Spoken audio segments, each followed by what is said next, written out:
Meeting called to order. Roll call, please. Mr. Buckner. Here. Reverend Campbell. Here. Mayor Gilstrap. Here. Vice Mayor Jones. Here. Dr. Miller. Mr. Saunders. Here. Mr. Shanks. Here. Mr. Vogler. Here. Mr. Whittle. Here. Please rise and join me in the prayer and the pledge of allegiance to the flag. Let's pray. Dear Heavenly Father, we give thanks for this nation, this state, and this city. We give thanks for your many blessings on each of these. We give thanks for your blessings on each of us. We now ask your blessings on this meeting. May we communicate openly and honestly. May we understand each other and show respect for differences of opinion. Let us make decisions that are best for this community and that are pleasing to you. Amen. I pledge allegiance to the flag of the United States of America and to the republic for which it stands, one nation, under God, indivisible, with liberty and justice for all.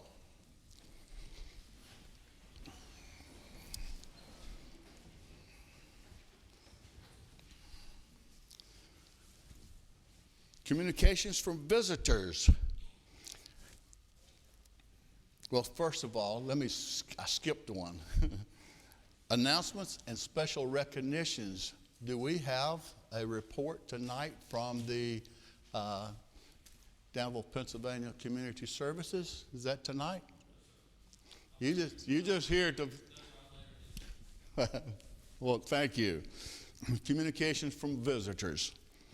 Citizens who desire to speak on matters not listed on the agenda will be heard at this time. Citizens who desire to speak on agenda items will be heard when the agenda item is considered.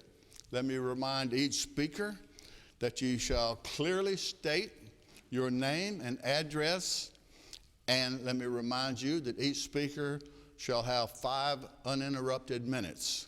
Who wishes to speak to items not on the agenda? Yes, ma'am. And please make sure you pull the mic and speak into the microphone. Okay. My name is Clara Charmello. I live at 1582 Fulton Heights in Danville. My concern, as it has been for a while, is this rezoning of the area to build a motel and a conference center and I don't know, something else. It has been, or they're rezoning it from Old Town residential to highway retail commercial. Fulton Heights is not a highway, it's a little very narrow road. So why would that be zoned highway? I'm just confused on that part. And this map that they sent us, this huge building that they're putting up, I think it has 69 rooms in the motel, plus a restaurant and some other things, facing Fulton Heights. As I say, it's a really, really narrow road. Getting in and out of this, there's only one driveway. Getting in it is going to be very difficult.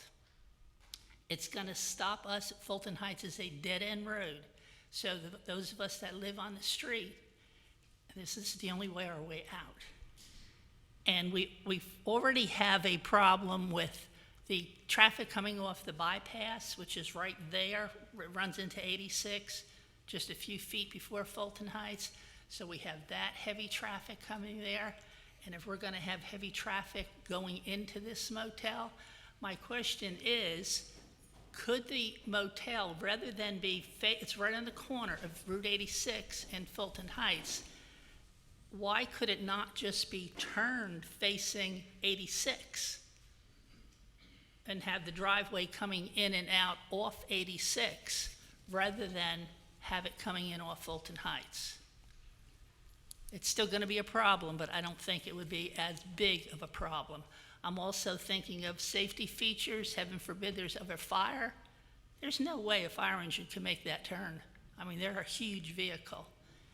To get into there, which the fire truck would have to get in to put out a fire if that should ever happen. I mean, that's a long thought, but it may never happen. But if it does, what are they going to do? Another concern we have about this pond behind, I've been told it's going to be a stormwater pond. To me, that still means there's going to be water laying there, which is not healthy. And concerns with snakes, rodents, stuff like that. Coming into our neighborhood, we don't see them now, but they even tell you don't leave a flower pot with water laying in your yard.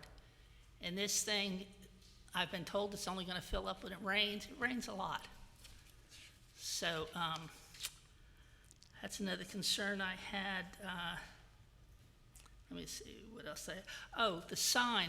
My husband and I do a lot of traveling, and when we're looking for a motel, there's usually a huge Holiday Inn or whatever it is sign. Is that sign planned to be on Fulton Heights? Nobody's ever going to find that motel if it is. Where is that sign going to be located? I'm sure there will be one. I've never seen a motel without a sign. And if you are traveling, if you come off the bypass, get onto 86, if you're looking for that motel, where's the sign going to be? But my main concern is, could they just turn it around? Okay. Thank you, ma'am. Thank you. Appreciate you being here.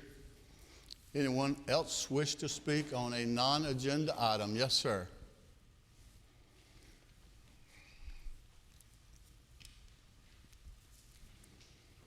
Good evening. My name is Reggie Adams. I live at 303 Cunningham Street. Today my concerns is the condition of the White Rock Hill neighborhood. We have a problem that, we can't even go down our streets without the bushes, without running our vehicles into the bushes. We call Public Works and complain about it. They'll tell us it's not their responsibility, but I know that as part of public domain, I know that the city is entitled to a certain percentage of everybody's property. This is about 1.5 feet off the street. The tractor came through one day, cutting part of it. I stopped him and asked him why he didn't finish cutting it, and he said that they don't do it anymore. So we can't get any answers as to whose responsibility it is to cut it. They tell us that's the homeowner's responsibility, but we don't know if are we supposed to knock on the homeowner's door and tell them that they're supposed to cut it? Nobody's telling us. And then there's a major problem with blight of buildings sitting in our neighborhood. For one, the Miss Vassar store sitting on the corner, to me, that store itself is a historical landmark. I grew up in Danville. Moved away when I was 18 years old, moved to Lynchburg for 30 years. I can tell you, when I came back to Danville, highly disappointed from living in Lynchburg for 30 years. I mean, it's night and day. You don't ride around in Lynchburg and see this stuff in the neighborhoods that you see here in Danville, and they just let go. Vassar store, that was the store I grew up. Everybody in the neighborhood went there. And then you ride by, it's a big hole in the porch. Looked like to me, code enforcement should say, look, either the person that owned this building should fix it, knock it down, or do something, or sell it to somebody that can do something with it. But the lady that owns that building got 3 properties in the neighborhood. All 3 of them are run down, but nobody's saying anything about it. And they're right in there next to Wendell Scott Shop. Wendell Scott Shop is a place that y'all put a historical landmark on. Everybody in our neighborhood should be proud of. But how can you be proud of something that's got so much blight surrounding it? We just don't have them, we don't have any, I love my neighborhood, but when it comes to the way that the city of Danville is treating the neighborhood, I can't say that I love Danville. I love my neighborhood. So, I'm hoping that somebody can step up and do something about it, or code enforcement. We get a lot of city trucks riding through our neighborhood, but our neighborhood has come a big place for city trucks to come and take a break, because there's a lot of shade over there, because there's a lot of trees growing over top of the street. So, you can go out there anytime and see the big vacuum truck was over there today about 3 times. They weren't doing anything, but they was taking a break because they were parked in the shade. So, if they got time to take a break, send a tractor by there and let them cut some bushes down. Make us happy. Just that simple. I mean, it ain't like we asking for cobblestone sidewalks or anything else. We just want the bushes cut down. I don't want to live in a jungle. You know, it was a nice neighborhood when I grew up there. Still a nice neighborhood. We don't get no 911 calls from fighting and nothing else going on in the neighborhood. All we want to do is just live in peace and don't want to live in the bushes. So, I mean, that's just really my main concern, and hoping that the city want to step up and say, hey, let's do something about this. Let's make Danville shine. It's hard to shine when the only thing you're working with is a paper towel. You can't make nothing shine. So I'm really hoping that somebody else in here other than me wants to step up and do something about it. Thank y'all. Okay, thank you, sir. Anyone else wish to speak on items not on the agenda? Yes, sir.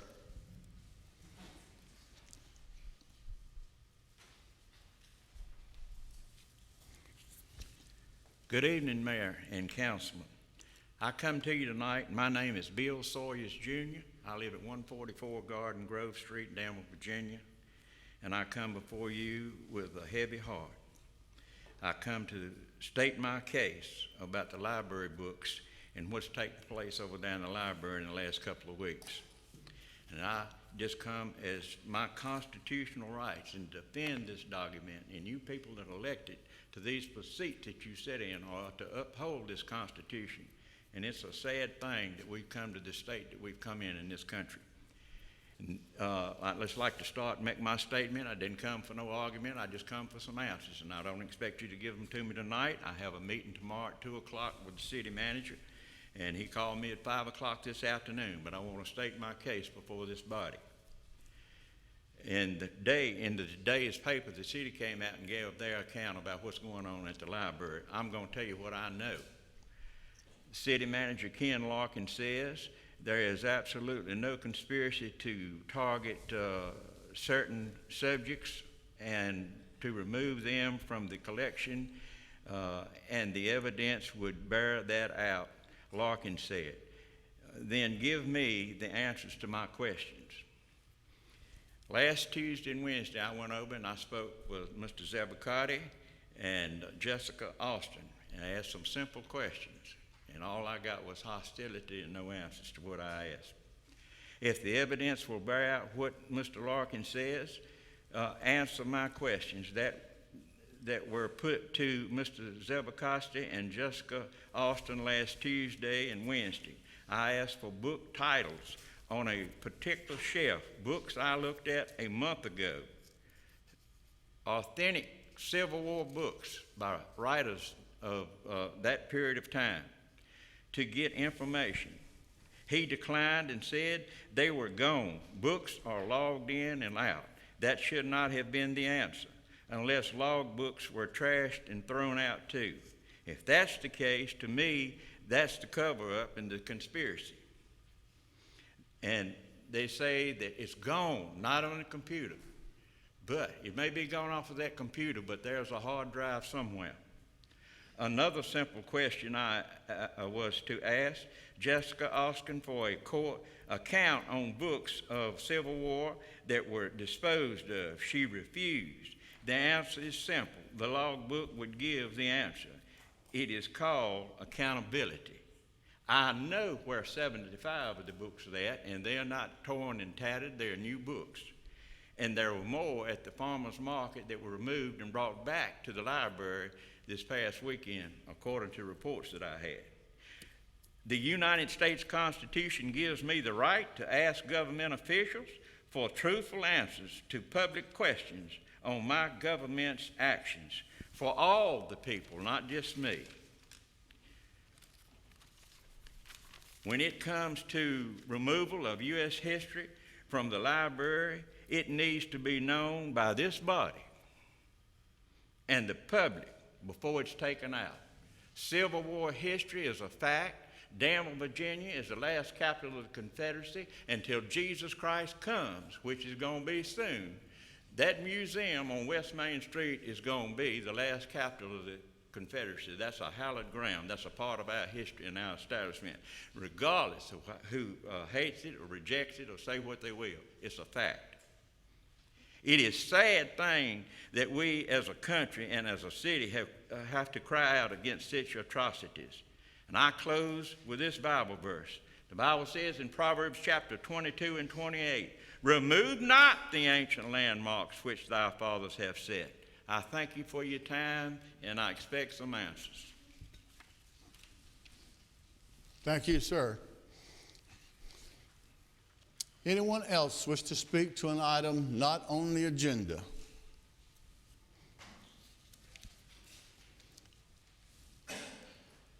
Mr. Larkin, I will ask that you please respond to the lady concerns of Fulton Heights, the gentleman was concerns with White Rocks, and the gentleman's concerned about the historical books from the library. If you could do that, I would appreciate it.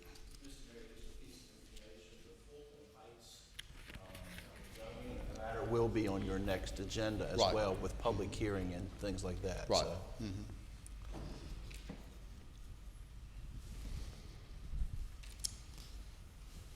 Dr. Miller. You might want to recognize a large contingent from Tunstall here tonight. Part? Oh, certainly. Thank you. We have a student government group. And I know at least a part of you are from Tunstall. Those that are representing the Tunstall group tonight, please stand. Yeah, thank you for coming.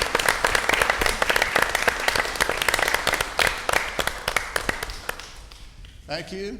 I hope you will enjoy the evening. Mr. Campbell. Mr. Mayor, excuse me, I fully don't understand for White Rock to make their third or fourth time coming here wanting bushes to be taken down. I don't understand the process.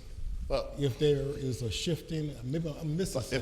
if I'm understanding correctly, the first two were on the playground. This is concerning Cunningham Street and the bushes on the street that are overhanging the road, and the cars are passing, or coming in contact with the Okay, bushes is on that the city road. property or This not? is different from the playground, if I'm understanding. Is that correct, sir? Okay. Okay. Thank you, Mr. Campbell. I'll entertain a motion to approve the minutes of the July 19, 2016 meeting. Mr. Shanks. So moved. Is there a second? Is there a second? Dr. Miller, call the roll. Any discussion? Call the roll, please. Mr. Buckner, Aye. Reverend Campbell, Aye.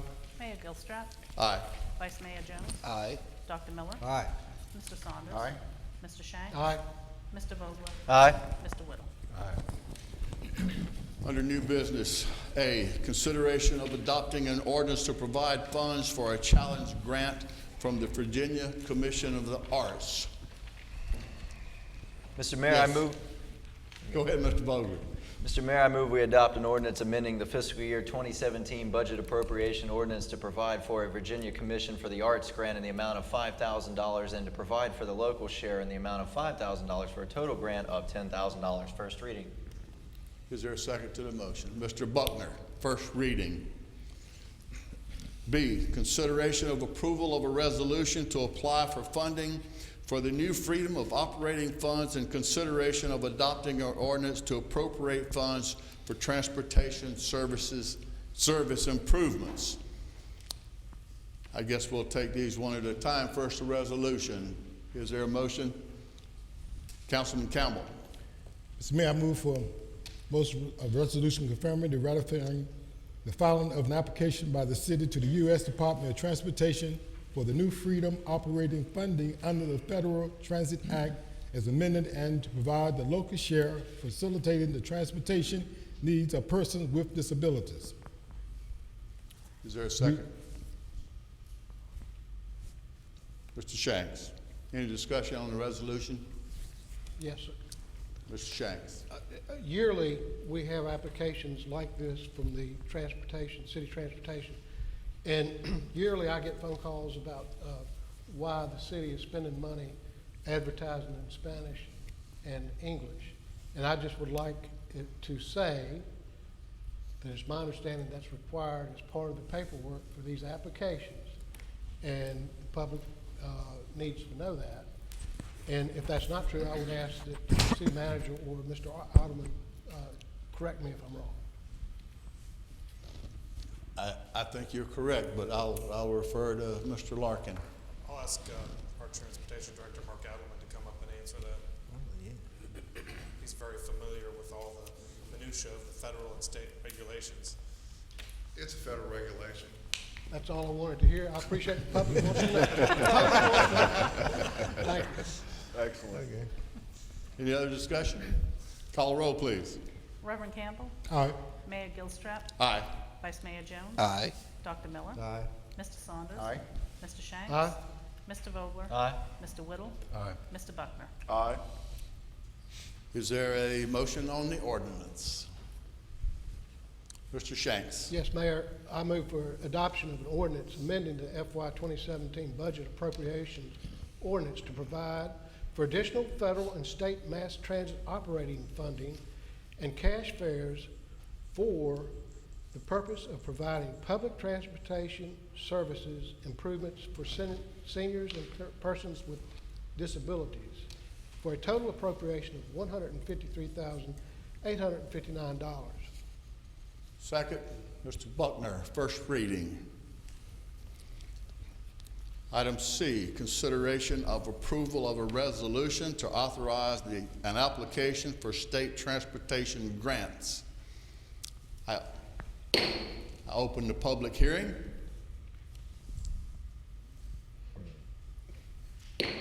Close the public hearing. Is there a motion? Mr. Buckner.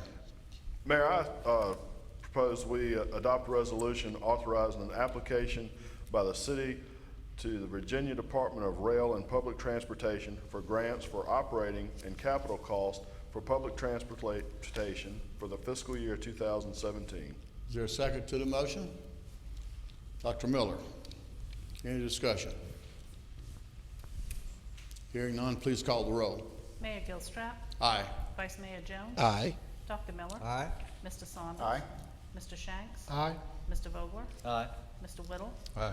Mr. Buckner. Aye. Reverend Campbell. Aye.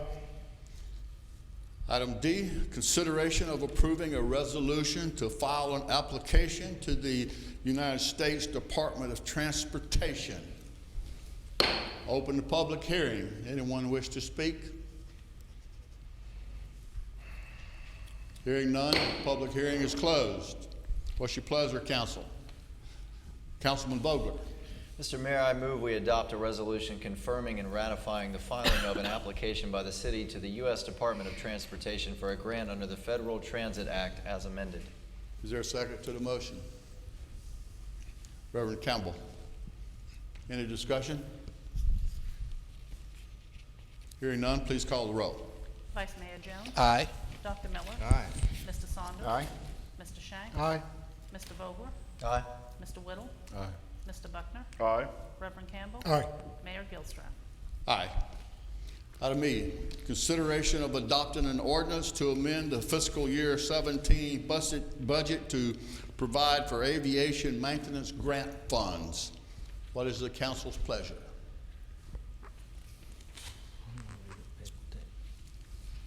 Vice Mayor Jones. Mr. Mayor, I move we adopt an ordinance amending the fiscal year 2017 budget appropriation ordinance to provide for State Department of Aviation maintenance grant funds related to the maintenance of certain airport properties in the amount of $100,000 and for the local share in the amount of $102,933 for a total appropriation of $202,933 and appropriating the same. Is there a second to the motion? Councilman Shanks, any discussion of the motion? It's a first reading, if you look on the. Oh, I'm sorry, I gotta flip the page. First reading.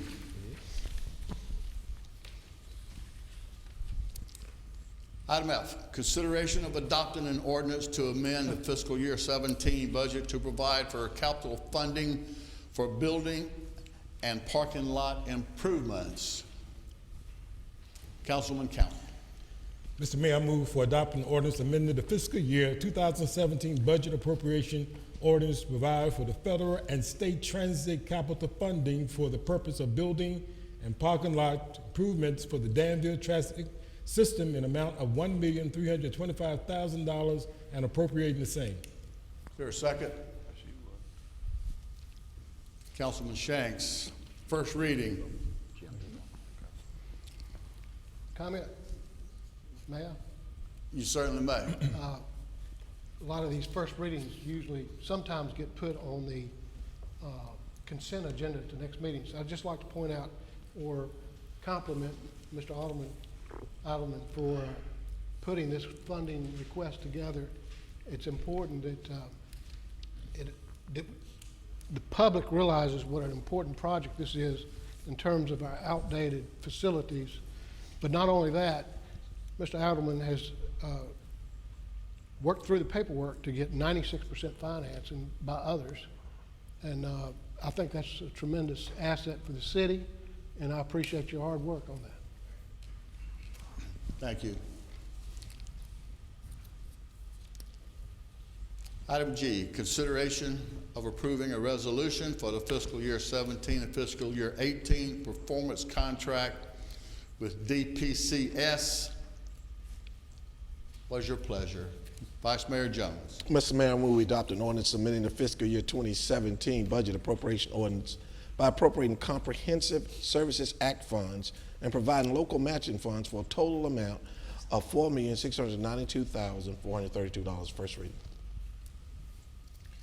Sir, pardon? We need to go back and do the resolution approving the contract.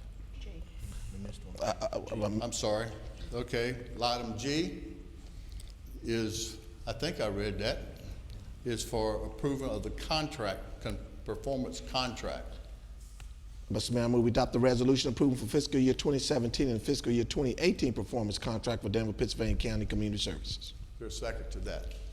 Reverend Campbell. Any discussion on the motion? Call the roll, please. Dr. Miller? Aye. Mr. Saunders? Aye. Mr. Shanks? Aye. Mr. Vogler? Aye. Mr. Whittle? Aye. Mr. Buckner? Aye. Reverend Campbell? Aye. Mayor Gilstrap? Aye. Vice Mayor Jones? Aye.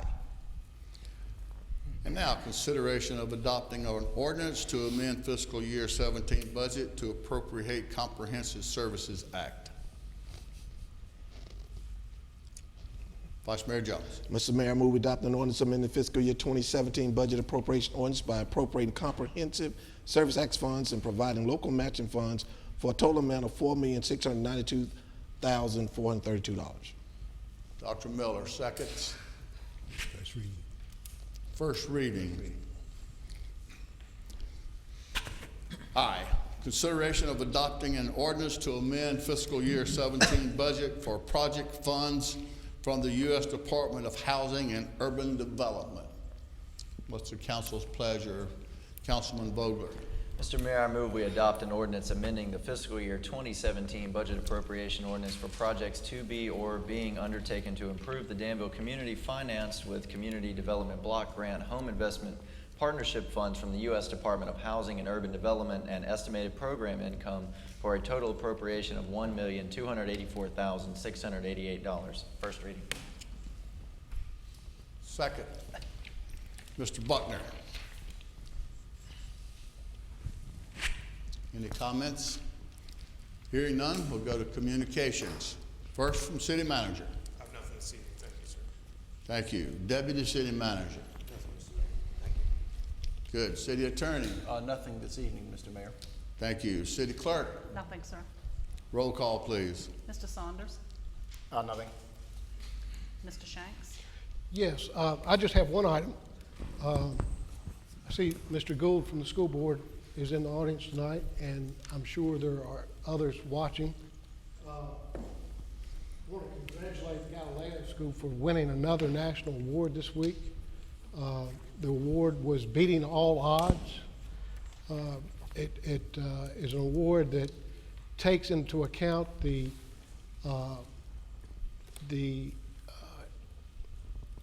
city and the situation of the citizens and the poverty level and educational attainment, and it grades them throughout the country. And I believe it's I could be wrong, but I think it's only like 4 or 5 schools in Virginia that were awarded this award. And Galileo, similar to the awards they've received in past years from Newsweek and the Washington Post, Galileo won it again, this particular award again this year.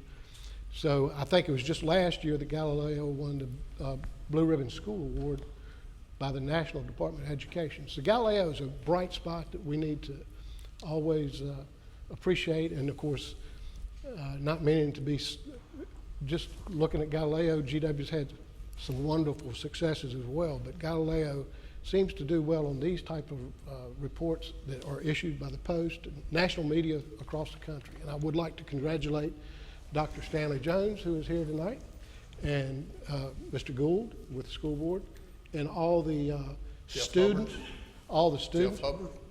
Jeff, where's Jeff? Okay, Jeff, didn't see you back there. But all the students at Galileo and all the teachers and faculty at Galileo and Danville Public Schools, thank you. Mr. Vogler? Yeah, I was going to also recognize Mr. Hubbard, who's here, but and of course Mr. Gould and Dr. Jones. Thank you guys, and echo everything Fred just said. Also want to thank the Tunstall students who are here tonight. You know, you guys have, it's been a tradition now for as long as I can remember being on council. Every year, students from Tunstall come down here to the meetings, and it's fantastic. We love having you guys here, and come back anytime.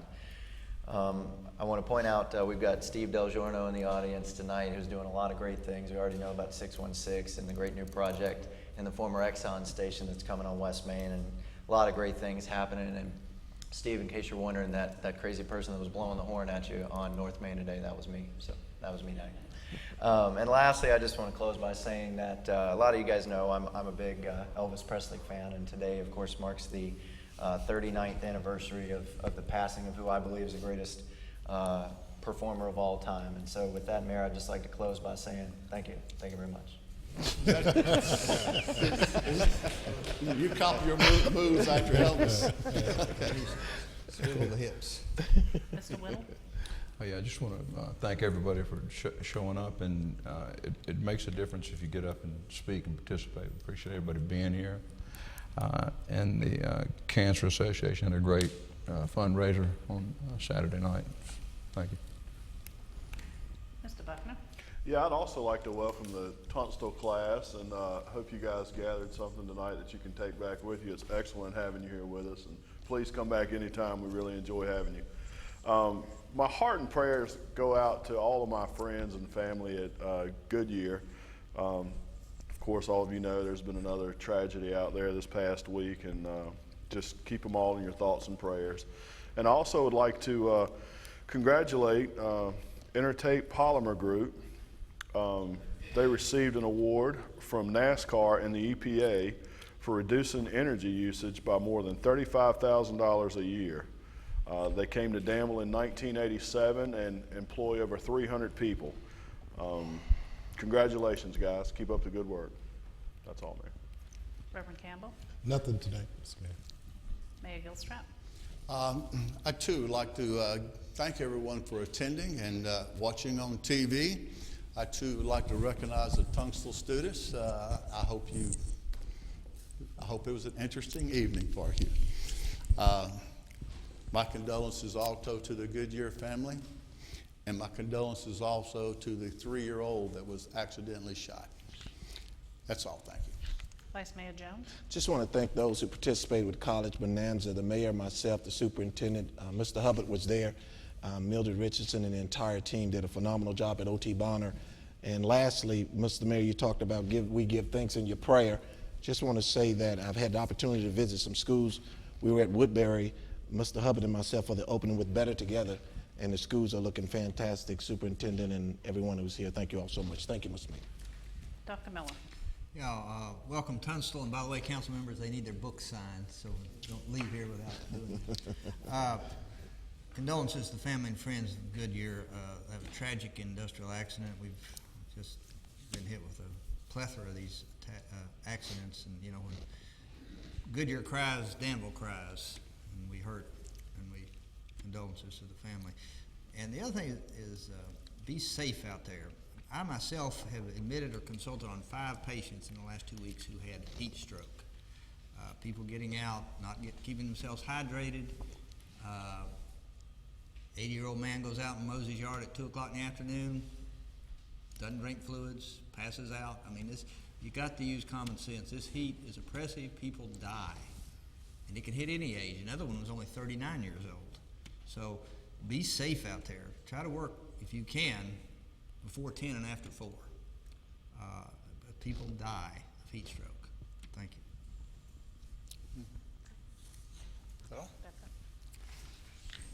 Thanks, everyone, for coming. Meeting adjourned.